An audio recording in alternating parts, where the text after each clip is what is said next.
राधे राधे। जय श्री राम, जय हनुमान। बोलो सियावर रामचंद्र की जय। रामायण और रामचरितमानस हमारे पवित्र ग्रंथ हैं। तुलसीदास जी ने श्री राम को ईश्वर मानकर रामचरितमानस की रचना की है, किंतु आदि कवि वाल्मीकि जी ने अपने रामायण में श्री राम जी को विष्णु जी का मनुज अवतार बताया है। तुलसीदास जी ने रामचरितमानस को राम के राज्याभिषेक के बाद समाप्त कर दिया। वहीं आदि कवि श्री वाल्मीकि जी ने अपने रामायण में कथा को आगे बढ़ाते हुए राम के महाप्रयाण तक वर्णित किया है। महाराजा दशरथ ने पुत्र प्राप्ति हेतु यज्ञ आरंभ करने की ठानी। महाराजा जी ने महाराज की आज्ञा अनुसार श्याम कर्ण घोड़ा चतुरंगिनी सेना के साथ छुड़वा दिया गया। महाराजा दशरथ ने समस्त मनस्वी, तपस्वी, विज्ञान ऋषि मुनियों तथा वैद्य विज्ञ प्रकांड पंडितों को यज्ञ संपन्न कराने के लिए बुलावा भेज दिया।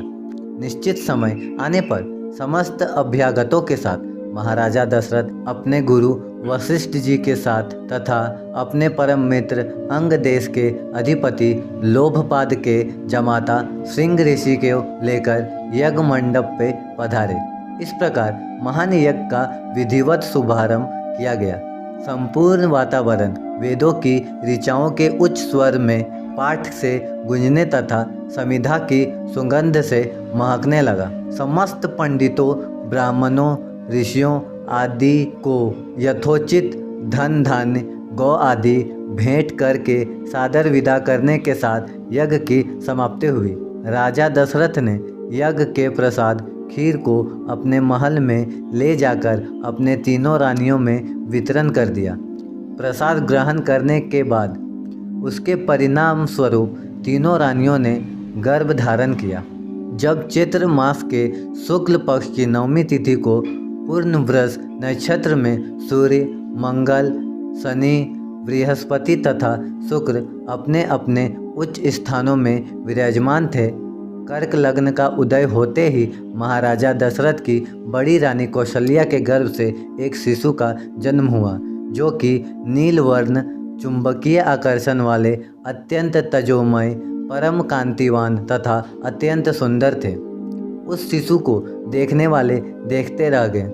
इसके पश्चात शुभ नक्षत्रों और शुभ घड़ी में महारानी कैकेयी के एक तथा तीसरे रानी सुमित्रा के 2 तेजस्वी पुत्रों को जन्म हुआ। संपूर्ण राज्य में आनंद मनाया जाने लगा।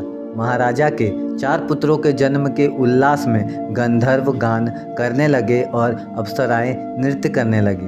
देवता और विमानों में बैठकर पुष्प वर्षा करने लगे। महाराजा ने उत्मुक्त हस्त से राजद्वार पर आए भाट, चारण तथा आशीर्वाद देने वाले ब्राह्मणों को, याचकों को दान दक्षिणा दी। पुरस्कार में प्रजाजनों को धन धान्य तथा दरबारियों को रत्न आभूषण प्रदान किए गए। चारों पुत्रों का नामकरण संस्कार महर्षि वशिष्ठ के द्वारा किया गया तथा उनके नाम रामचंद्र, भरत, लक्ष्मण और शत्रुघ्न रखे गए। आयु बढ़ने के साथ ही साथ रामचंद्र गुणों में भी अपने भाइयों से आगे बढ़ते तथा प्रजा से अत्यंत लोकप्रिय होने लगे। उनमें अत्यंत विलक्षण प्रतिभा थी, जिसके परिणाम स्वरूप अल्पकाल में ही वे समस्त विषयों में पारंगत हो गए। उन्हें सभी प्रकार के अस्त्र शस्त्रों को चलाने तथा हाथी, घोड़े एवं सभी प्रकार के वाहनों की सवारी में उन्हें असाधारण निपुणता प्राप्त हो गई। वे निरंतर माता पिता और गुरुजनों की सेवा में लगे रहते थे। उनका अनुसरण शेष 3 भाई भी करते थे। गुरुजनों के प्रति जितनी श्रद्धा भक्ति इन चारों भाइयों में थी, उतने ही उनमें परस्पर प्रेम और सौहार्द भी था। महाराजा दशरथ का हृदय अपने चारों पुत्रों को देखकर गर्व और आनंद से भर उठता था। ऐसे तो अनंत कथा और अनंत बातें हैं श्री रामचंद्र जी भगवान के बारे में, तो हम फिलहाल इतना ही सुनते हैं। श्री रामचंद्र जी की कृपा आप में और आपके पूरे परिवार में बनी रहे। हमारे चैनल को सब्सक्राइब करें। राधे राधे। आप हमारा वीडियो देखते हैं पर सब्सक्राइब नहीं करते, सब्सक्राइब बटन पर क्लिक करें और बेल नोटिफिकेशन पर ऑल सेलेक्ट करें।